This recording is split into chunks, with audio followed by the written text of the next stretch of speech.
看起来很好吃。哇，你对它食物有兴趣？以上手需要花费的心力来排的话，这5种的顺序是怎么样？然后为什么？影片开始前，还是想跟看影片的大家说，台湾有开放5种猛禽可以饲养，不过也必须要有合法的来源证明才可以饲养哦。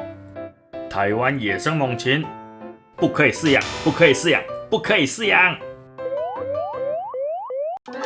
大家还记得这3只可爱的苍蝇宝宝吗？前面2只比较大的，现在已经长这么帅了。至于最小的那只呢，现在也已经会走路了哟。没错，它就在这边。在这里干嘛？就来散步啊。下看会咬我。哎呦，哎呦，啾啾啾，可爱耶！还有小可爱。好可爱哦！我的天啊！怎么那么可爱？眼睛颜色好漂亮。对啊，跟哈里斯不一样。嗯，它感觉外面还多了一圈黑色的。对。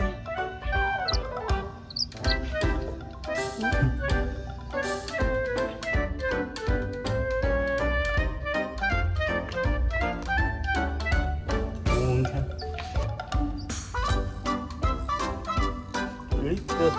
有点像狗狗的味道，真的啦，就跟它的味道又不一样，还有点像狗狗的味道。但我觉得它那个绒毛比哈里斯还要软。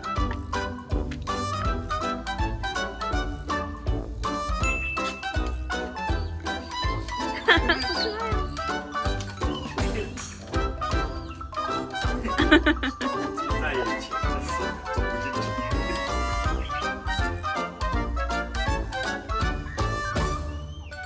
还好他不会走在这里直接伸头吃。这样。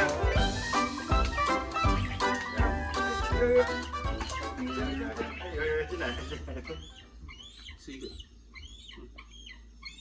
好，等下再吃。小心，小心，站好，站好。太可爱了吧！来喂宝宝。太危险了。哎呦，吓一跳，这么激动的吗？哎呦，他都会自己吃，他都会自己吃。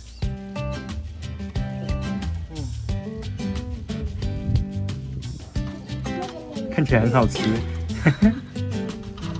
哇，你对它食物有兴趣？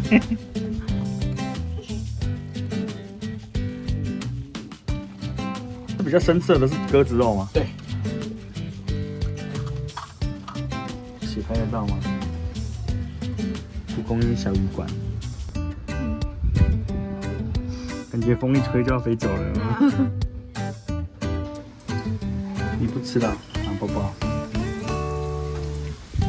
宝宝，你不吃了？嗨，宝宝。在看蝴蝶。对。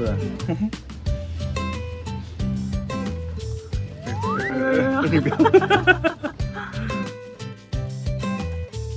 好可爱哟！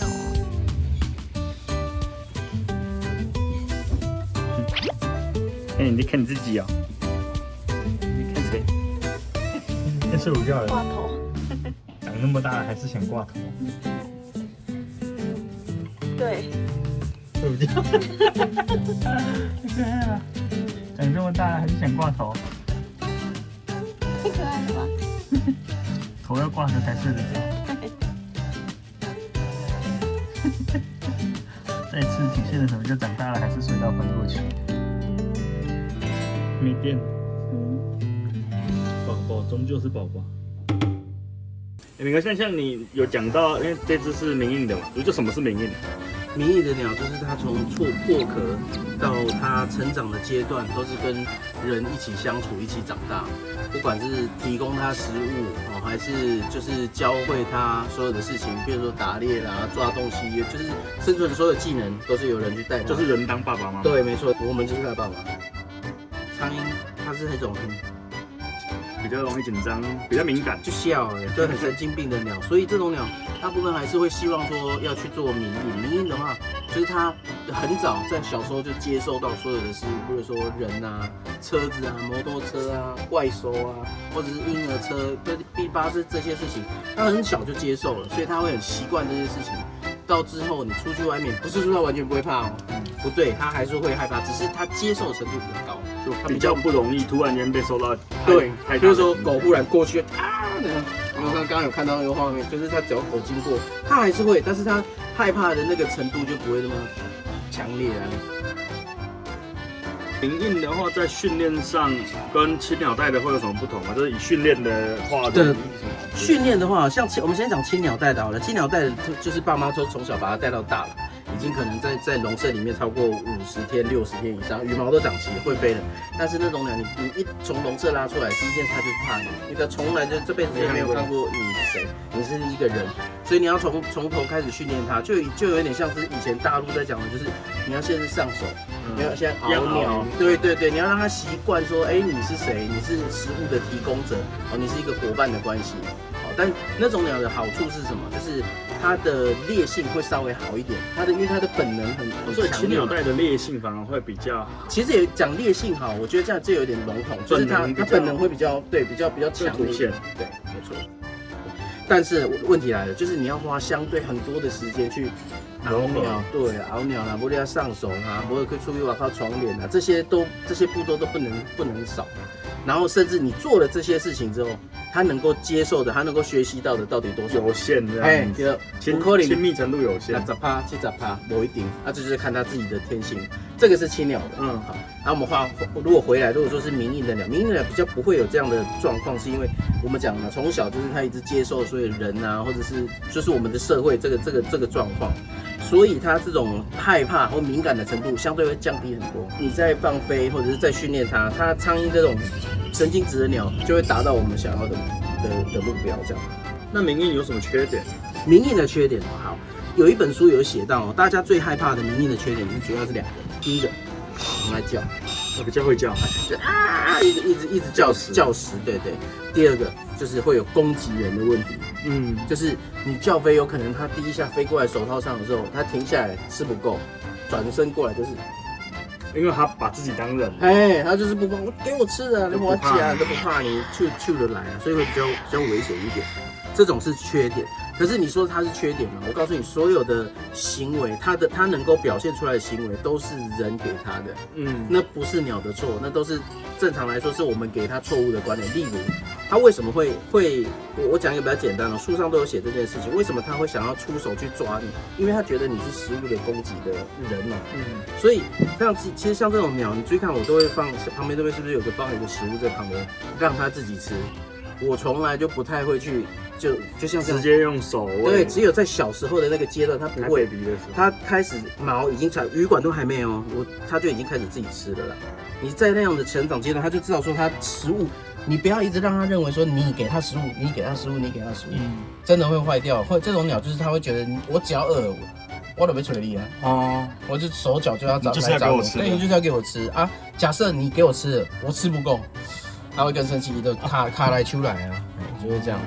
这个是缺点的，然后再来叫食的部分就是一样，这是相辅相成的，因为你食物长期是你一直给它，所以当它饿的时候，第一个就是靠腰，OK， 就真的是靠腰。像叫食的状况，一般来说成鸟就比较不会。对啊，通常换过一次羽毛，第2年、第3年就比较不会。这个取决于你小时候是怎么带它的。如果你让它就是你跟它的食物的攻击的这个行为越少，你不要让它一直觉得说是你一直给它吃饭。小时候啦，它就比较不会有这种叫食的行为。但反过来说，青鸟的会不会叫？你觉得会不会叫？也是会，对，没错。像哈里斯有很多我们那一排的。它是从青鸟从 baby 到长大，大概3个月90几天，都没有看过人。但是那个鸟一抓出来训练，刚开始一样吊着，就是完全就是我知道波波一开始就是这样，波波青鸟的，波波的同水就会叫，就很会叫，但是波波不会叫，就我也不知道。所以这个是个体的关系，你不能说绝对青鸟就一定不会叫，不对，这是不对的。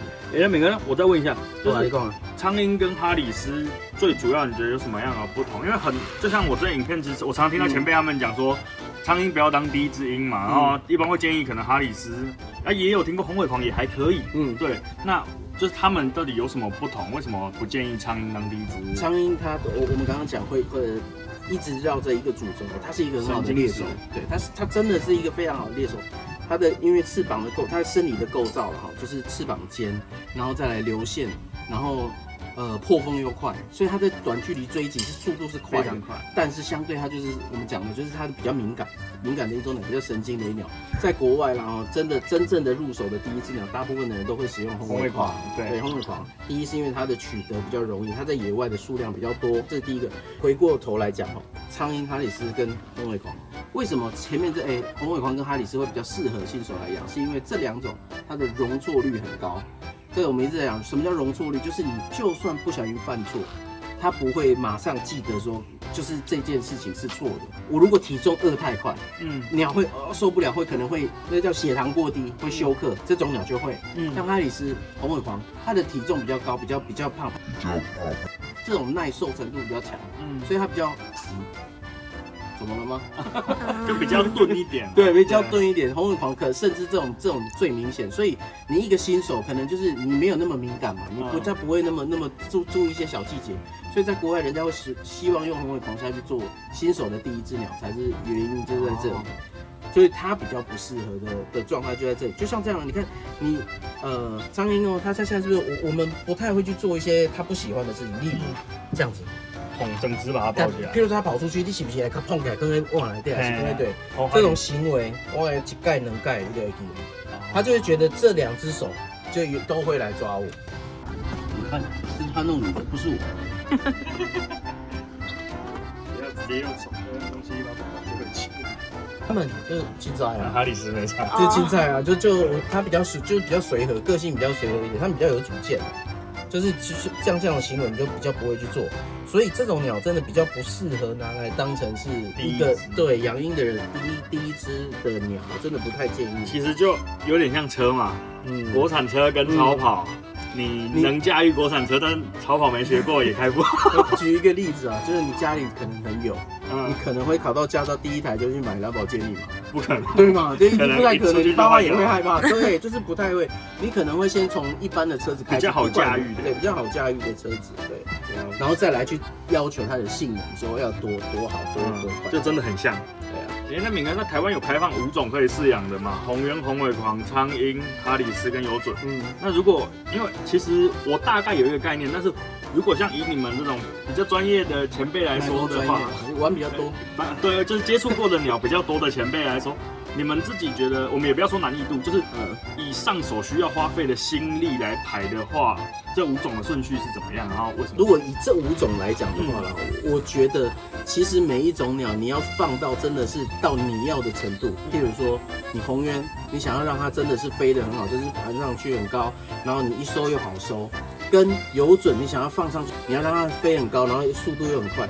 我觉得每一种鸟所花的时间都很久，只是有的会比较简单一点，有的会稍微轻松一点。例如我们讲的就是哈里斯，哈里斯会稍微容易一点。第一个，它就是社会化很够，这种鸟就是较无神经啊，就是不能讲无神经，神经较大条，比较大条，然后它也比较容易接受很多新的事情，所以它有另外一个名字叫假日之鹰。对，没错，就是你可能一个礼拜可能放它2天，就去做一个训练就很够了。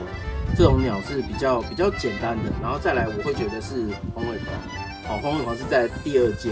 那如果再上来的话，我觉得我先讲最后面这个好了，最难的我认为是苍鹰，因为它的个性啊属性真的就是每一只鸟又不一样，它已经神经哦，但每一只鸟的状态又不同，所以要去拿捏它，很细心，要稍微有一点经验。我比较建议去饲养这种鹰种。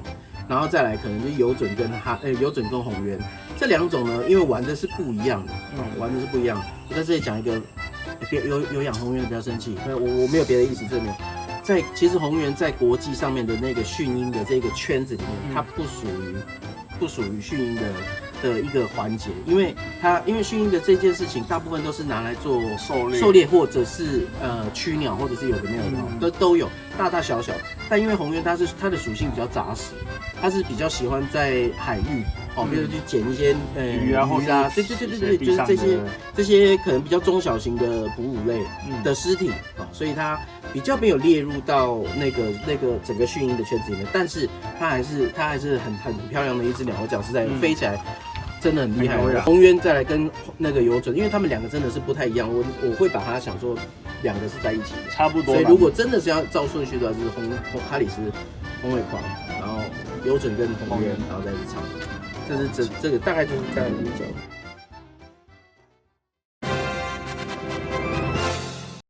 这是很多人留言问我，就是他们希望我拍一集专门吴总到底难易度。我想说难易度这个我也不知道怎么样，因为我讲了我菜，而且我也不是玩，没有就是还没有玩那么久。对，而且我也不是我比较我是比较当宠物养，大家有看影片也知道。我们不会说去禁止人家把这个当宠物养，但是我觉得要有一件事情必须要强调，你既然要养这种鸟，因为它不是一种比如说我不想跟其他鸟比较了，它不是鹦鹉，也不是其他鸟，这种鸟随便一活就20年以上，就是你真的要照顾它，要花一点时间，而且它大便是用喷的，它又是吃肉，不是一般的人可以去接受。你既然真的想玩它，或者是想要养它再当伙伴，那就要去接受这些事情。不要觉得说哇养一只鹦鹉很屌很帅很多，我们看过太多了啦，就觉得哇这个就突然想，好可爱好帅，我买了，结果养了没有1年，我不养了，你们帮我收走，你能不能帮我准备？1年算长我有看过那个2个礼拜的，真的是头发就挺来，因为这个可能他不知道说他是这样子，看到晒抓他1米外，你惊死了，这个对啊，就真的要好好的想清楚，对，评估好，觉得要入手，我可以照顾他一辈子，再入手。再来，他既然就是我讲的这几年，很多人都把它当成宠物养，我不反对这件事情。我觉得这件事在全世界各地每天都在发生，都一样。因为很多人就是我没有那么多时间我觉得时间上就是不行，但我又很想要饲养这种猛禽，好，没关系，你可以养它，但你还是要遵照它的一些，譬如说它要出去晒太阳，它就是不要固定单一食物给它吃，然后要常给它洗澡、喝水，那水盆要干净，巴拉巴拉这些很基本的照养的事情还是要做到。我觉得这样对这只鸟比较 OK 了。你要把它当宠物养，健康还是要环境什么，是基本的要有。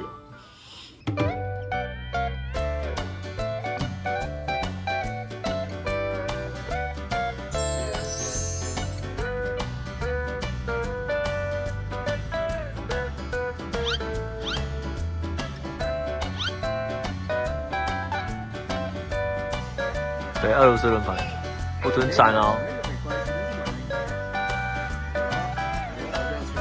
来了，好，要转了，是不是？跟说好。我跟你讲，真的要了，来了，耶！不准闪哦，不准动哦，不准动哦。还没。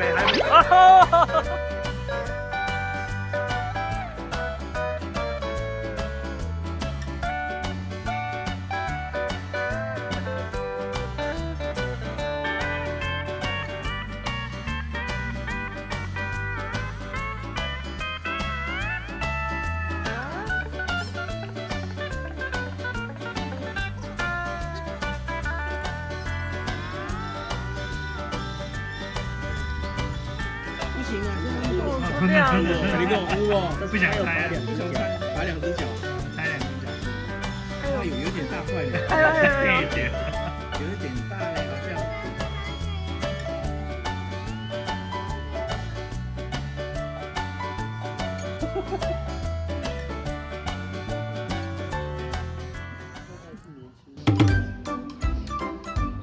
今天我们要带波波来做美容。